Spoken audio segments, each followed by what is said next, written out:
Hello friends, welcome to all of you in my YouTube channel Adinath classes. तो मैं हूं धर्मेंद्र जैन और आज हमारा टॉपिक है चिंतन।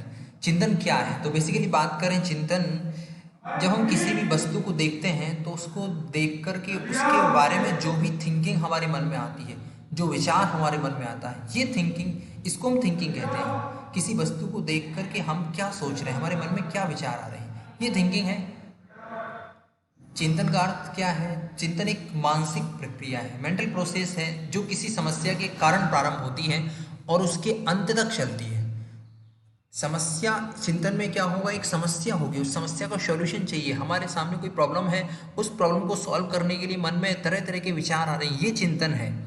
जब तक वो प्रॉब्लम सॉल्व नहीं हो जाएगी तब तक वो विचार मन में चलते रहेंगे, और ये जो विचार चल रहे हैं यही मेंटल प्रोसेस है हमारी, इसको हम चिंतन कहते हैं। चिंतन एक उच्च ज्ञानात्मक प्रक्रिया है, हाई कॉग्निटिव प्रोसेस है, जिसके द्वारा ज्ञान संगठित होता है, नॉलेज इकट्ठा होता है इसके माध्यम से। क्योंकि जब हम विचार करते हैं किसी चीज़ के बारे में तो उससे रिलेटेड थॉट्स हमारे माइंड में आते हैं, उससे कुछ सॉल्यूशन भी मिलता है और वो नॉलेज ज्ञान होता है उससे।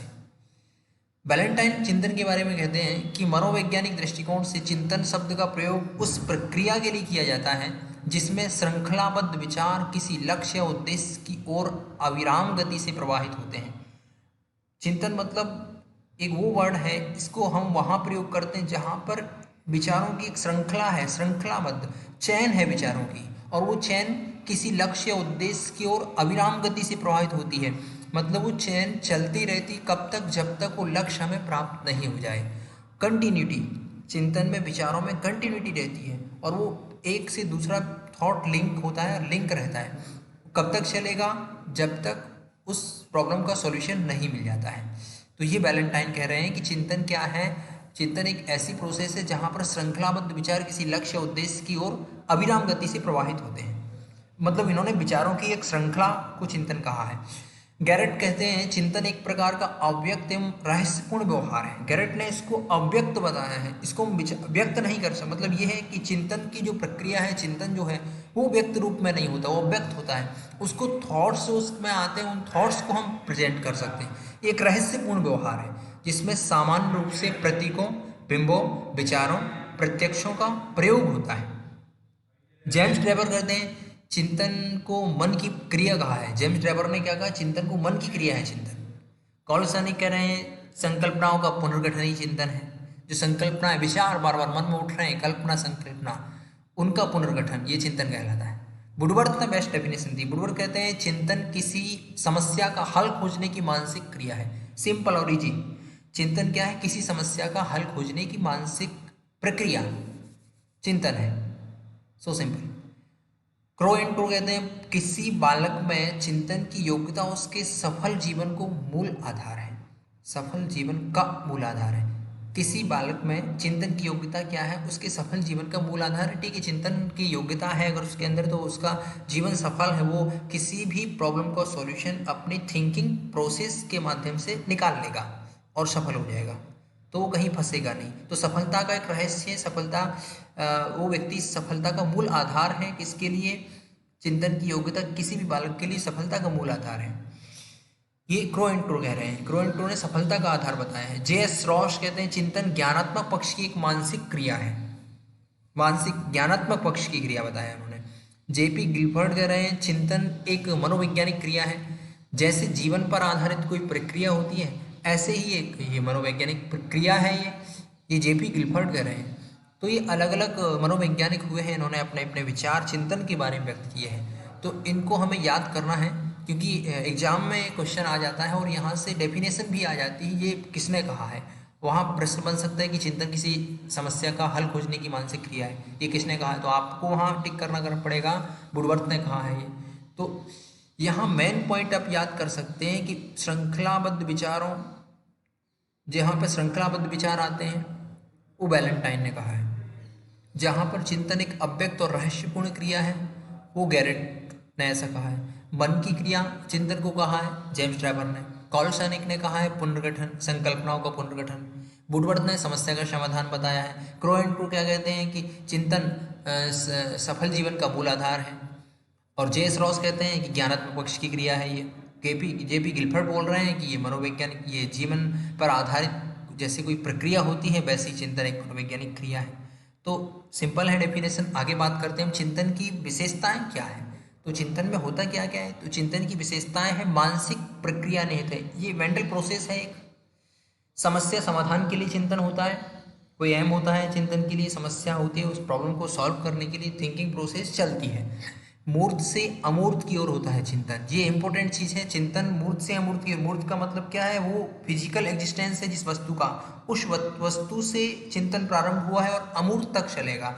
हमारे सामने मोबाइल है, हमने मोबाइल को देखा, तो मोबाइल को देख कर के मोबाइल से रिलेटेड विचार हमारे मन में आए, ये थिंकिंग प्रोसेस स्टार्ट हो गई है मूर्त वस्तु को देख करके। अब ये अमूर्त तक चलेगी कि मोबाइल कैसे चलता है, क्या क्या होता है, वहाँ तक पहुँच जाएंगे जो अमूर्त है। अब यहाँ पर मोबाइल की जो कनेक्टिविटी होती है, जो रेजेस की कनेक्टिविटी होती है, जो टावर वगैरह नेटवर्क मिलता है, तो ये क्या है, नेटवर्क क्या है, ये अमूर्त है। स्थूल से सूक्ष्म की ओर चलता है चिंतन। स्थूल, कोई वस्तु स्थूल रूप में है, बड़ी है, आकार में है, बड़ा उसको दिख रही है वो हमारे लिए, वहाँ से सूक्ष्म छोटी वस्तु तक ले चलता है चिंतन हमारे लिए। चिंतन कठिन से सरल की ओर बढ़ता है, ये विशेषताएं हैं चिंतन की। विश्लेषण से संश्लेषण की ओर चलता है चिंतन। कोई कठिन वस्तु है, वहाँ से हम प्रोसेस स्टार्ट होती है चिंतन को, सरल वस्तु तक पहुँच जाती है, सरलता तक ले जाता है चिंतन। क्योंकि चिंतन में समस्या है, ये जटिल है, हमारे सामने कोई प्रॉब्लम क्रिएट हुई है, उसका सॉल्यूशन लेना है तो सॉल्यूशन ईजी हो जाएगा हमारे लिए। ये प्रॉब्लम है वो कठिन है। विश्लेषण से संश्लेषण की ओर जाता है। विश्लेषण की महत्वपूर्ण भूमिका है चिंतन में। एनालिटिकल हम वहाँ पे एनालिसिस करते हैं किसी भी चीज़ का कि ये प्रॉब्लम आई कहाँ से आखिर में, तभी फिर एनालाइज करके फिर उसका सॉल्यूशन निकलता है। तो इसलिए विश्लेषण तो यहाँ पर महत्वपूर्ण भूमिका है चिंतन में। विश्लेषण तो होता ही है, मैन है ये मैन पावर, यहाँ मैन फंक्शन है ये, उसको एनालाइज करना किसी भी प्रॉब्लम को। तो ये चिंतन की विशेषताएं हैं। चिंतन का विकास कैसे होता है, तो चिंतन का विकास भाषा के विकास के कुछ समय बाद प्रारंभ हो जाता है। भाषा के बाद कुछ समय बाद, लगभग 1-2 वर्ष की अवस्था से बालक में सर्वप्रथम प्रत्यक्षात्मक चिंतन का विकास होता है। अब प्रत्यक्षात्मक चिंतन क्या है, ये तो हम ये भी देख लेते हैं, ये थोड़ा सा आगे देखेंगे अभी हम प्रत्यक्षात्मक चिंतन है, क्योंकि चिंतन के प्रकार वाला टॉपिक हमारा आ रहा है अभी, तो उसमें हम चिंतन के प्रत्यक्षात्मक चिंतन को, तब तक एक पॉइंट और है छोटा सा, कल्पना और चिंतन, दो बात आती है। कल्पना क्या है और चिंतन क्या है, दोनों में अंतर है। कल्पना एक डिफरेंट थिंग है, चिंतन एक डिफरेंट थिंग है। कैसे, कल्पना उद्देश्य रहित होती है, लेकिन चिंतन में उद्देश्य सहित होता है। चिंतन में एक हमारे सामने प्रॉब्लम है, उस प्रॉब्लम को सॉल्यूशन के लिए माइंड में थिंकिंग चल रही है। लेकिन कल्पना तो इमेजिनेशन है, कोई प्रॉब्लम नहीं है तब भी हम सोच रहे हैं कुछ भी, तो एक इमेजिनेशन चल रही है, वो कभी भी हो सकती है कल्पना। तो कल्पना में तर्क की प्रधानता नहीं होती, चिंतन में तर्क की प्रधानता होती है, ये डिफरेंस है। कल्पना समस्या का समाधान नहीं है, यहाँ पर समस्या का समाधान, चिंतन में समस्या का समाधान होता है और ये वास्तविकता पर आधारित होती है। तो ये डिफरेंस है कल्पना और चिंतन में। अब बात करते हैं चिंतन के प्रकार क्या है, तो प्रत्यक्षात्मक चिंतन, 4 तरह का चिंतन होता है। पहला है परसेप्चुअल थिंकिंग, मीन्स प्रत्यक्षात्मक चिंतन, ये वो चिंतन है जो वस्तुओं और परिस्थितियों के प्रत्यक्षीकरण से संबंधित होता है। प्रत्यक्षीकरण मीन्स जो सामने वस्तु है हमारे, उसको हम देख रहे हैं, उठा सकते हैं, पकड़ सकते हैं, जो सामने है हमें दिख रही है, प्रत्यक्ष में है, उस वस्तु को देख करके हमारे मन में क्या विचार आ रहा है, उससे रिलेटेड थॉट्स आएंगे, ये थिंकिंग प्रोसेस स्टार्ट हो गई। बालक अपने चारों ओर के भौतिक और मनोवैज्ञानिक वातावरण में जिन वस्तुओं और परिस्थितियों को देखता है या प्रत्यक्षीकरण करता है, उनके संबंध में जो चिंतन होता है उसके माइंड में, वह प्रत्यक्षात्मक चिंतन है। बच्चे ने किसी वस्तु को देखा, उसके बारे में उसके माइंड में कुछ थॉट्स आएंगे, ये प्रत्यक्षात्मक चिंतन है, ये स्टार्ट हो गया चिंतन बच्चे का, ये प्रारंभिक स्टेज है चिंतन की। सेकेंड स्टेज हमारा दूसरा चिंतन है कल्पनात्मक चिंतन, जिसे इमेजिनेटिव थिंकिंग कहते हैं। जब उद्दीपक वस्तु या पदार्थ उपस्थित नहीं होता, कोई चीज सामने नहीं है, तब उसकी कल्पना की जाती है। इनके अभाव में इनकी मानसिक प्रतिमा बनाकर के इन प्रतिमाओं से संबंधित चिंतन कल्पनात्मक चिंतन कहलाता है। इसका उद्देश्य नवीनता का सृजन करना होता है। तो कल्पना में नवीनता का सृजन होता है, यहाँ पे कोई वस्तु सामने नहीं है, लेकिन उसकी मानसिक प्रतिमा बना ली हमने मन में एक प्रोसेस सोच लिया कि ये वस्तु ऐसी है। मोबाइल हमने देखा नहीं है, सामने नहीं है, लेकिन पहले कभी देखा होगा, तो मन में एक उसकी आकार बन गया उसका, फिर उसके बारे में थॉट्स आ रहे हैं। ये कल्पनात्मक चिंतन है। यहाँ पर नवीनता का सृजन होता है, कुछ नई वस्तु क्रिएट होती है। प्रत्यात्मक चिंतन, कॉन्सेप्चुअल थिंकिंग, ये अपेक्षाकृत अधिक उच्च प्रकार का चिंतन होता है, इससे थोड़ा सा और हाई लेवल है ये। इसकी बालकों में तभी अभिव्यक्ति होती है जब बालकों में प्रत्ययों का निर्माण हो जाता है, कॉन्सेप्ट क्रिएट हो जाना चाहिए माइंड में। एक बालक में जितने ही अधिक प्रत्यय कॉन्सेप्ट निर्मित होते हैं उसमें उतना ही अधिक प्रत्ययात्मक चिंतन पाया जाता है। इस प्रकार के चिंतन को विचारात्मक चिंतन भी कहते हैं, इसको विचारात्मक चिंतन भी कहते हैं। स्थान, आकार, भार, समय, दूरी और संख्या आदि संबंधी प्रत्यय बालकों में प्रारंभिक आयु स्तर पर ही बन जाते हैं। इन प्रत्ययों के संबंध चिंतन भी प्रत्ययात्मक चिंतन कहलाता है। इन प्रत्ययों के संबंध से संबंधित जो चिंतन होता है ये प्रत्ययात्मक चिंतन है। स्थान है, आकार है, भार है, समय है, दूरी है, संख्या है आदि, ये सारी चीज़ें हैं, इनसे रिलेटेड कॉन्सेप्ट बालक के मन में क्रिएट हो जाता है।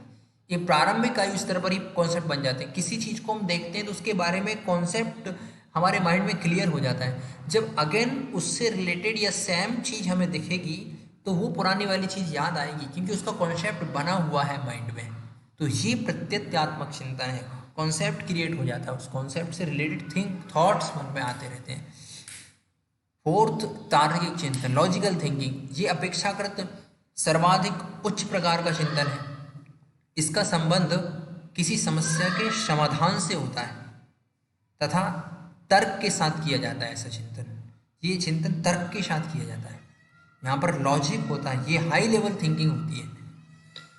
ये जहाँ पर कोई प्रॉब्लम क्रिएट हो जाए उसका सॉल्यूशन हम ले रहे हैं, यहाँ पर लॉजिकल थिंकिंग है, तर्क हो गया, वहाँ पर उसका समाधान हमें मिल जाएगा। तो ये हाई लेवल थिंकिंग, ये फोर्थ चौथा प्रकार है चिंतन का। इस तरह से 4 तरह का चिंतन होता है, प्रत्यक्षात्मक, कल्पनात्मक, प्रत्यात्मक और तार्किक। प्रत्यक्ष में वस्तु सामने होती है, कल्पना में वस्तु सामने नहीं है, लेकिन हमने उसका मानसिक मन में कोई हमने एक प्रतिमा बना करके उसके बारे में चिंतन। प्रत्यात्मक चिंतन है, हमने किसी वस्तु को देखा, उसका कॉन्सेप्ट क्रिएट हो गया माइंड में, उससे रिलेटेड तब थिंकिंग आ रही है। तार्किक चिंतन किसी समस्या के समाधान के लिए तर्क के साथ किया जाता है। अब चिंतन के उपकरण और साधन क्या है? चिंतन जिस चीज़ से रिलेटेड होता है तो चिंतन में क्या क्या साधन और उपकरण होते हैं? तो उपकरण, प्रतिमाएं, इमेजेस क्या मानव अनुभव प्रतिमाओं के आधार पर व्यक्त होता है। हम जो कुछ भी देखते हैं, करते हैं, सुनते हैं, सभी का आधार मन में विकसित प्रतिमा होती है, माइंड में कुछ विकसित हो जाता है। इसीलिए इसको स्मृति प्रतिमा, दृश्य प्रतिमा, कल्पना प्रतिमा आदि नाम देते हैं। ये प्रतिमाएं वस्तु, व्यक्ति एवं विचार से निर्मित होती हैं। चिंतन में इन्हीं को आधार बनाया जाता है। ये प्रतिमाएं होती हैं, इनको आधार बनाते हैं चिंतन में। मानव अनुभव प्रतिमाओं के आधार पर व्यक्त होता है। हमने कुछ देखा है, दृश्य बन गया हमारे माइंड में, इमेज बन गई, वो इमेज, उस इमेज से रिलेटेड थिंकिंग आती रहेगी। अब तो जो हमने देखा है, वस्तु देखा है, व्यक्ति देखा है या वस्तु देखी है, तो उससे रिलेटेड जो विचार हमारे मन में आ रहे हैं, ये प्रतिमा है। ये बेस हो गया चिंतन का, इमेजेस। प्रत्यय, कोई कॉन्सेप्ट, चिंतन का महत्वपूर्ण साधन प्रत्यय है। इसके द्वारा हमें संपूर्ण ज्ञान का बोध हो जाता है। जैसे हाथी शब्द को सुनकर के हमारे मस्तिष्क में हाथी से संबंधित संचित प्रत्यय जाग जाता है। हमने कभी हाथी को देखा तो कॉन्सेप्ट क्रिएट हो गया माइंड में, हाथी वर्ड सुनते ही। एलिफेंट कैसा होता है, इतना बड़ा आकार होता है, क्या क्या। तो ये जो थिंकिंग माइंड में आई, ये कॉन्सेप्ट बन गया, ये संपूर्ण ज्ञान का अभ्यास होने लगता है इससे। अब कोई पूछे कि हाथी कैसा होता है तो आप पूरा वर्णन कर सकते हो, क्योंकि आपको सामने हाथी दिख रहा है। ये समझ लीजिए, इस तरह से आपके माइंड में हाथी दिख रहा है, आपको पता चल रहा है कि हाथी का कॉन्सेप्ट माइंड में है। इसलिए प्रतीक एवं ये मेन चीज़ है यहाँ पर, कॉन्सेप्ट, प्रत्यय महत्वपूर्ण चीज़ है, चिंतन का महत्वपूर्ण साधन है। थर्ड साधन है प्रतीक एवं चिन्ह, सिंबल्स और साइंस। प्रतीक और चिन्ह मूक रहते हुए भी अपना अर्थ स्पष्ट और व्यक्त करने में समर्थ होते हैं। सड़क पर बने हुए प्रतीक या चिन्ह हमें सही गति एवं सुरक्षा स्पष्ट करते हैं। कोई सड़क पर चिन्ह बने हुए हैं, प्रतीक चिन्ह बने हुए हैं, तो जो एरोस बने होते हैं, हम कहीं जा रहे होते हैं तो उससे हमें पता चलता है ये रोड कहाँ के लिए डायरेक्ट हो रही है, कहाँ मुड़ रही है, आगे क्या आने वाला है, कोई पुल आने वाला है या क्या है आगे। तो ये सुरक्षा की दृष्टि से बनाए जाते हैं। तो ये प्रतीक चिन्हों के माध्यम से हमें पता चल जाता है, थिंकिंग आने लगती है। अब हम रेडी हो जाते हैं, हमें क्या करना है, आगे स्टेप क्या लेना है। इसी प्रकार गणित में भी जो साइन होते हैं प्लस है, ठीक है, ये जो साइन वगैरह होते हैं, इन चिन्ह का अर्थ स्पष्ट करता है कि हमें क्या करना है। चिन्ह से पता चलता है आगे हमें स्टेप क्या लेना है। तो इस चिन्ह ने हमारे माइंड में थिंकिंग प्रोसेस स्टार्ट कर दी है। भाषा, लैंग्वेज, विद्वानों ने भाषा के पीछे चिंतन शक्ति को बताया है। जिस लैंग्वेज पर हमारी कमांड होगी उस लैंग्वेज में फिर हमारे मन में जो विचार आते हैं उस लैंग्वेज से आएंगे। वो सामाजिक विकास में भाषा संकेत एवं इशारों से भी प्रकट होती है, जैसे मुस्कुराना, ठीक है। सामाजिक विकास में क्या होता है, भाषा संकेत और इशारों से स्पष्ट होती है, प्रकट होती है। मुस्कुरा करके, भौहें चढ़ा करके हम सामने वाले को इशारा प्रकट करते हैं, हम क्या कहना चाहते हैं, अंगूठा दिखा दिया, बेस्ट ऑफ लक। इन सबका दैनिक जीवन में प्रयोग किया जाता है तथा बिना बोले अर्थ को लगाना या समझना प्रचलित है। लैंग्वेज, साइन लैंग्वेज है ये। इन सबके पीछे चिंतन शक्ति है जो अर्थों को स्पष्ट करती है। सामने वाले ने अंगूठा दिखाया है, राइट हैंड का थंब दिखाया है, तो थंब का मतलब क्या है। इट मीन्स हम एग्जाम देने जा रहे थे तो उसने कहा है बेस्ट ऑफ लक, आपका पेपर अच्छा हो, बेस्ट लक उन्होंने कह दिया। तो ये क्या है, ये हमने सोच लिया उस अंगूठे को देख करके। किसी ने कोई इशारा किया फिंगर से, तो वो किस कहाँ पर इशारा कर रहा है, डायरेक्शन हमने देख लिया। ये इससे हमें पता चल जाता है, इशारे से पता चल जाता है मुस्कुरा रहा है वो सामने वाला। तो ये भाषा, लैंग्वेज जो साइन लैंग्वेज है, ये भी चिंतन में आधार उपकरण है, साधन है चिंतन प्रोसेस में। सूत्र, फॉर्मूलाज, हमारी प्राचीन परंपरा है कि हम ज्ञान को छोटे छोटे सूत्रों में एकत्रित करके संचित करते हैं। इसमें गणित है, विज्ञान आदि के सूत्र हैं। भारतीय ज्ञान संस्कृत के श्लोकों में संचित है, जिनकी व्याख्या के से अपार ज्ञान प्रकट होता है। इससे संस्कृत के जो श्लोक हैं उनकी व्याख्या से अपार ज्ञान प्रकट होता है, काफ़ी उसमें डीप थिंकिंग चले जाते हैं। सूत्र हैं, छोटे छोटे सूत्र होते हैं, उन सूत्र को देख करके हमारी चिंतन शक्ति विकसित होती है, जिसमें उस सूत्र में निहित संपूर्ण ज्ञान को प्रकट करती है चिंतन शक्ति। एक छोटा सा फॉर्मूला है, उस फॉर्मूले से क्या क्या सॉल्यूशन निकल आता है, कितना गंभीर और कितना डीप उसका मीनिंग निकलता है। तो ये फॉर्मूलाज, ये चिंतन प्रोसेस से पता चला इसका मीनिंग कितना डीप निकला है।